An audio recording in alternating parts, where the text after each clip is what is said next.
أيها الذين آمنوا اتقوا الله وقولوا قولا سديدا يصلح لكم أعمالكم ويغفر لكم ذنوبكم ومن يطع الله ورسوله فقد فاز فوزا عظيما إنا عرضنا الأمانة على السماوات والأرض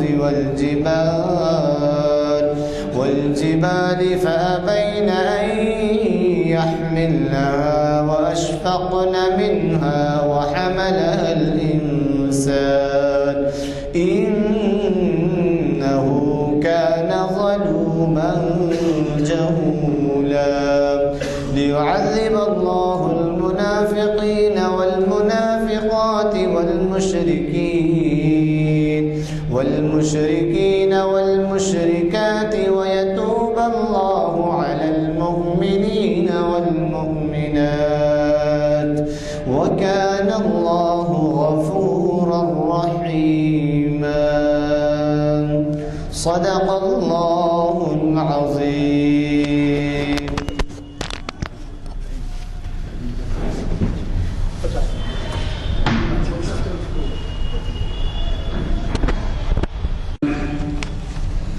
جیسے کچھ ہے آپ سب کو اندازہ ہے کہ پیران پیر کے لیے ہماری ریاست میں کس قدر گرم جوشی کے ساتھ سالانہ یادیں کی جاتی ہیں اور ان کے سلسلے کے بزرگ بھی تشریف لاتے ہیں ایک عرصے سے. تو آج ہم ایسے عنوان سے سننے کے لیے، اس سے واقف ہونے کے لیے جمع ہوئے ہیں جو ہمارے لیے بہت ہی اہمیت کا حامل ہے. جامع مسجد بغداد اور روضہ پیران پیر ہمیں جناب احمد علی صاحب سابق کیوریٹر نظام سالار جنگ میوزیم اور موجودہ کیوریٹر نظام میوزیم مخاطب کرنے والے ہیں. اور اللہ کا فضل ہے کہ شاید ہی کوئی اسلامی ملک چھوٹا ہو جہاں کہ ان کا دورہ نہ ہوا ہو اور جہاں کے میوزیم سے وہ واقف نہ ہوئے. آج بروز بتاریخ 4 جنوری 2020 مطابق 8 جمادی الاول 1441 ہجری بروز ہفتہ بعد اثر یہ محفل جامع مسجد عالیہ گنج فاؤنڈری کے کانفرنس ہال میں منعقد ہو رہی ہے اور یہ تاریخ اسلام کا 896واں لیکچر ہے. یہ بھی بتا دوں آپ کو میں کہ 450 لیکچر پہ 10 سال ہو جاتے ہیں اور اب یہ 900 ہو تو 20 سال ہو جائیں گے.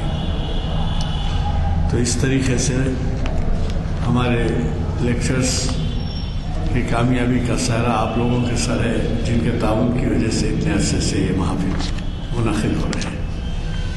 میں آپ کا زیادہ وقت نہیں لوں گا، صرف اتنا ہی عرض کروں گا کہ ان محافل کو ویب سائٹ سے چونکہ ویب سائٹ سے بھی ترسیل ہوتی ہے اس لیے ساری دنیا میں یہ دیکھے جاتے ہیں آپ کے محافل اور اس کی اہمیت یہ ہے کہ اخبارات میں ان محافل کو نمایاں مقامات دیا جاتے ہیں.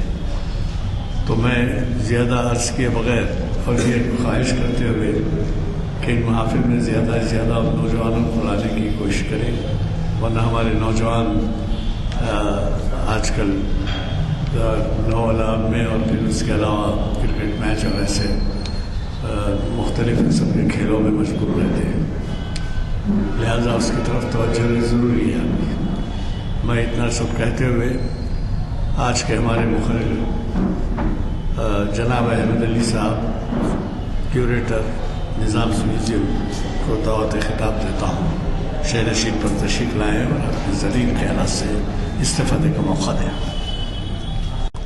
الحمدللہ علی الذات عظیم الصفات سمیع السمات کبیر الشان جلیل القدر رفیع الذکر مطاع الامر جلیل البرہان وسیع العلم عزیز الحلم کثیر الغفران جمیل الثناء جزیل العطاء مجیب الدعاء عمیم الاحسان محمد الرسول اللہ علیہ الصلاۃ اللہ هو سید الکون سید الانس والجن هو رسول صادق وهو انسان کامل اللہم صل وسلم وزد وبارک علیہ. صدر اجلاس علی جناب غلام یزدانی صاحب، میرے بھائی نانک سنگھ نشتر صاحب، معزز سامعین اکرام، السلام علیکم. جیسا کہ میرا عنوان ہے، جامع مسجد بغداد اور روضہ حضرت پیران پیر. ابھی 20-22 دن پہلے زیارت کا موقع ملا ایران اور عراق کی. اس موقع پر جو عکس میں نے وہاں سے حاصل کیے ہیں اور جامع مسجد بغداد کی تاریخ، شہر بغداد اور روضہ حضرت پیران پیر کے تعلق سے آپ کے سامنے کچھ عرض کرتا چلوں. حضرات، بغداد ایک مقدس شہر ہے. یہ شہر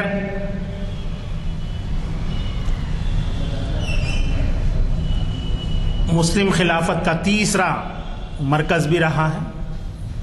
پہلا تو مدینۃ النبی، پھر کوفہ، اور کوفے کے بعد بغداد اسلامی مملکت کا دارالحکومت رہا ہے. عباسی خلفاء کا یہ مستقر تھا، شاہی عمارات سے معمور رہا، اور بغداد بے شمار اوقات میں تباہ و برباد. اس کا سلسلہ حالیہ امریکی حملے تک جاری رہا. بغداد میں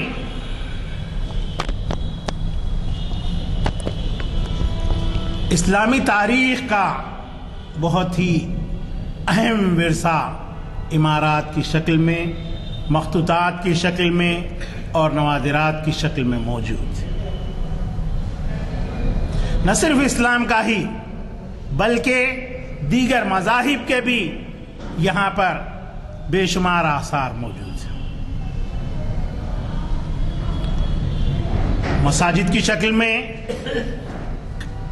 قلعے وغیرہ سب منہدم ہو گئے ہیں، محلات وغیرہ تباہ و برباد ہو گئے ہیں، ان کی روئنز بھی باقی نہیں. اور لائبریریاں ہیں، کچھ ہیں. بیت الحکمت جو عباسی عہد کی مشہور لائبریری تھی، وہ تو آپ سب جانتے ہیں کہ سب دریا کے اندر ڈال دی گئی تھی ہلاکو خان کے حملے کے وقت. اس طرح بغداد بے شمار وقت تباہ و تاراج ہوا. اور ایک خاص بات بھی یہ ہے کہ ہندوستان سے تعلق رکھنے والی ایک عظیم المرتبہ شخصیت گرو نانک صاحب کا چھلا بھی وہاں پر. یہ چھلا جو ہے، کچھ لوگ اسے گردوارہ بابا نانک صاحب بھی کہتے ہیں. اس کی بھی چھت وغیرہ منہدم ہو گئی ہے. دراصل حکومت کی تبدیلیوں کی وجہ سے مسالک کی بنیاد پر اس کا جو ہے وہاں پر، ہندوستان میں تو آپ کو بہت کم ملتا ہے، بلکہ نہیں ملتا سمجھیے. اگر کوئی آثار، عمارتیں برباد ہوئی ہیں تو مذہب کی تشخص کی بنیاد پر نہیں ہوئی، ایسے ہی برباد ہوئی. آپ دیکھیں گے تو جو ہے شیعہ حضرات کے جو آثار ہیں، عمارات ہیں، روزجات ہیں،